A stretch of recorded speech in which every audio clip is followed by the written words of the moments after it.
selamat pagi anak-anak SMA Negeri 1 Siantan. Kembali bersama Bu Eta ya dalam pembelajaran Bahasa Indonesia. Kita lanjutkan tentang novel ya anak-anak. Nah, kemarin kita udah bahas tentang unsur intrinsik yang terdapat pada novel. Kali ini kita lanjutkan tentang unsur ekstrinsik. Nah, anak-anak, dalam sebuah novel ada unsur ekstrinsik, yaitu unsur yang terkandung di luar karya sastra. Apa itu unsur ekstrinsik?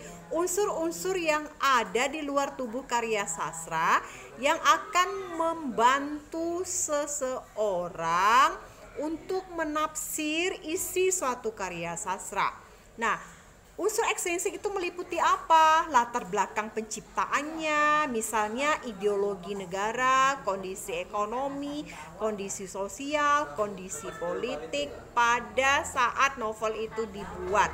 Kemudian latar belakang si pengarang ya, latar belakang pengarang juga mempengaruhi unsur-unsur ekstrinsik yang terdapat dalam karya sastra.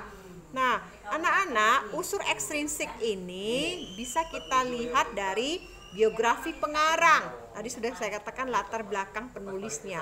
Kemudian bisa dilihat dari segi keyakinan dan pandangan hidup penulisnya ya. Nah, kalau kita lihat contoh novel Andre Hirata tentang Laskar Pelangi, kita bisa lihat.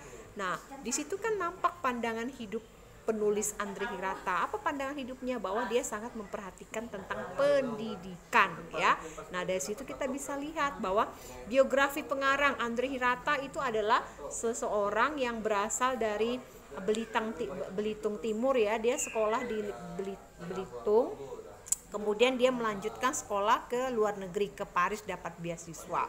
Nah, dari situ kita bisa lihat bahwa Andre Hirata adalah seseorang yang sangat memperhatikan pendidikan, sangat eksis di bidang pendidikan. Dia sangat peduli dengan pendidikan. Makanya dia menulis novel tentang Laskar Pelangi ya, yang menceritakan tentang kisah dia waktu dia bersekolah pada masa kecil ya.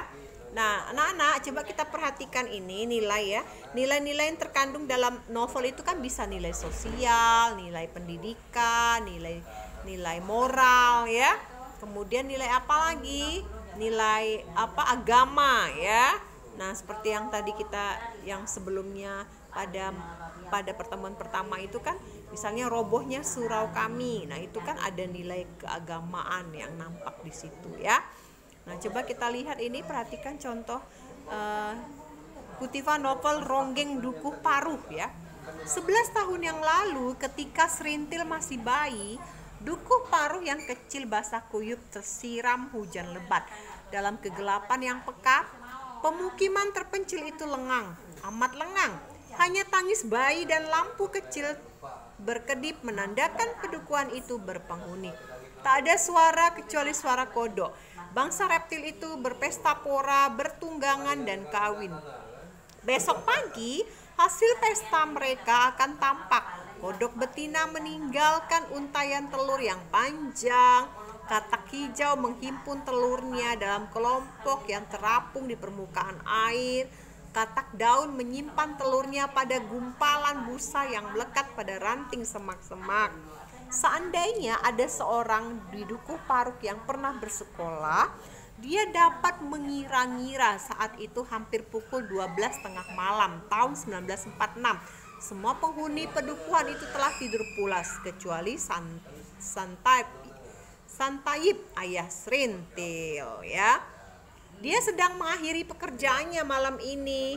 Bungkil ampas minyak kelapa yang telah ditumbuk halus dibilas dalam air. Setelah dituntas kemudian dikukus. Turun dari tungku, bahan ini diratakan dalam sebuah tampah besar dan ditaburi ragi bila sudah dingin. Besok hari pada bungkil ampas minyak kelapa itu akan tumbuh jamur-jamur halus. Jadilah tempe bongkrek. Sudah sejak lama Santayip memenuhi kebutuhan orang Dukuh Paruh akan tempe itu. Nah, kutipan novel tersebut menceritakan pandangan pengarang terhadap kehidupan di Dukuh Paruh yang masih terbelakang. Seperti apa? Kebodohan dan kemiskinan ya. Nah, itu nilai-nilai yang terkandung ya.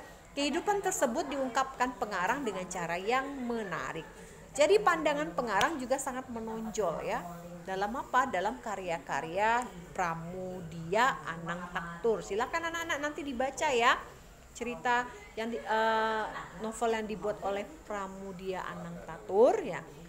Jadi intinya untuk menemukan unsur ekstrinsik kita melihat dari nilai-nilai yang terkandung dalam cerita ya, dari pandangan pengarang, dari kata-kata yang diungkapkan dalam novel tersebut.